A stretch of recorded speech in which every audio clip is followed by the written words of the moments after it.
or issue here in the United States within its own borders. If you do, there'll be hypocrisy, the height of hypocrisy. All right? And we already know that, right? Didn't Malcolm say that that democracy is nothing but plain hypocrisy? But the reality of the situation is that the system is manipulated. It's manipulated terribly by money interests. The rich rules. The rich controls the mechanisms of government. And the majority of the public suffers. They have found a new way to make money. A new way to make money of poor, black, and brown people. Right? So they take away the steel mills, take away the major industries, and then they create prisons. The bodies have become commodities in the system. Okay? So now, my number, 778-4283, you can basically say that's a barcode.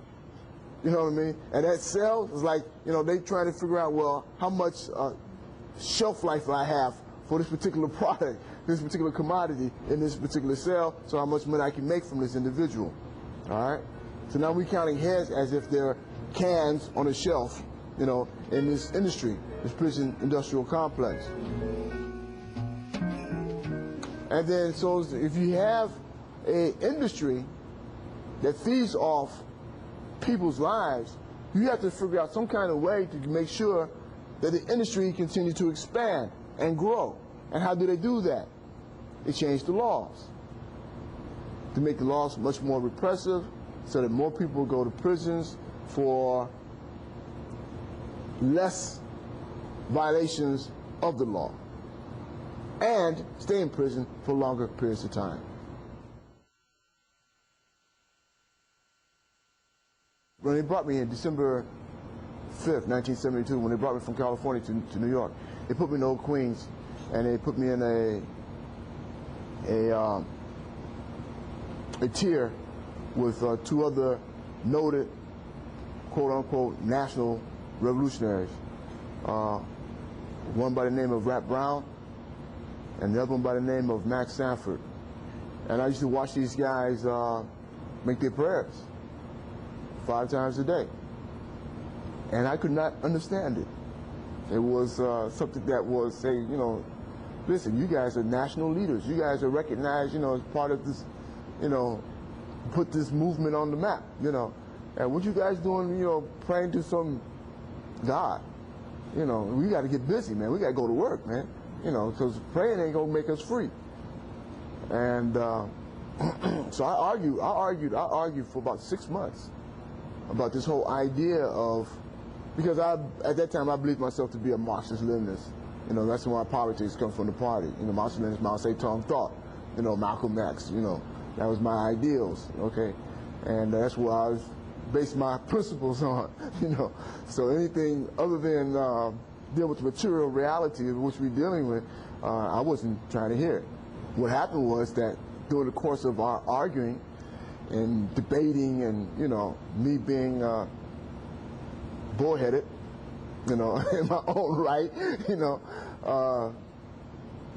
there's one thing I could not I don't know how you say this, refute, right, was the question of what happens to energy after you die. So, being a materialist, understanding this thing, and recognize that hey, it might be a possibility, okay, because I don't have all the answers, then, it's, you know, maybe I should take my shahada, you know, and look forward to something better than, or hopefully something better than this existence. At the same time, continue to work to improve the conditions in which we live in today, you know, and try to be a better person.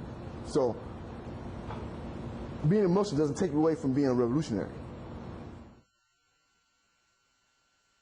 You know, as I walk in the prison yards and look at the sea of faces, and the only thing I see, the majority of what I see is black and brown faces. I have to question what the hell is going on. Okay? You have to question to the extent of this. If there are 250 million people in this country, black and brown people that at most comprise no more than 50 million, right? However, we comprise 58 to 80% of the prison population. Are you telling me that only black and brown people are committing crime in this country?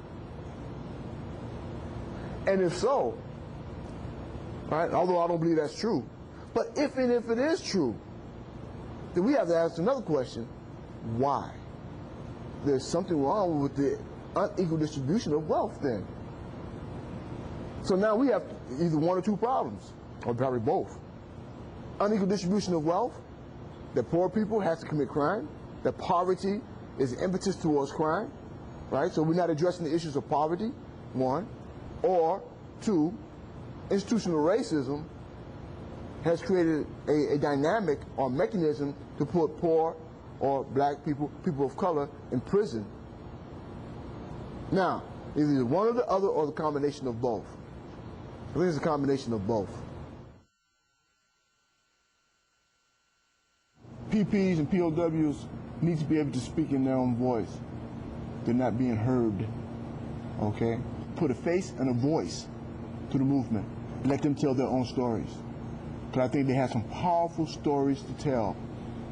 And I think if we're able to do that and put that forth, bring that out to the public, people will recognize, hey, they are real people, you know. And yes, we need them out. You see what I'm saying? They have something to contribute to society at large.